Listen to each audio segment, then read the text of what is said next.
এইখানে পুরা 5 লাখ টাকা আছে। তোমার তোমার আর আমার কাবিনের টাকা। অনেক অনেক কষ্টে এই টাকাগুলা জোগাড় করছি। আমার আমার বাপের ভিটি, আমার শেষ স্মৃতিচিহ্ন যা ছিল সব বন্ধক দিছি। সব বন্ধক দিয়া 4.5 লাখ টাকা হয়েছিল।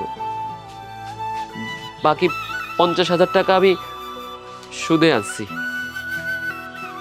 আমি জানি, আমি আমি আমি সত্যি সত্যি জানি এই বন্ধকা জমি আমি কোনোদিন ছুটাইতে পারুম না। আমার মতো একজন কামলা কেমনে সুদের টাকা দিব, কেমনে বন্ধকের জমি ছুটাইব? আমি কোনোদিন আমার পৈতৃক ভিটায় আর নিজের বলে দাবি করতে পারুম না।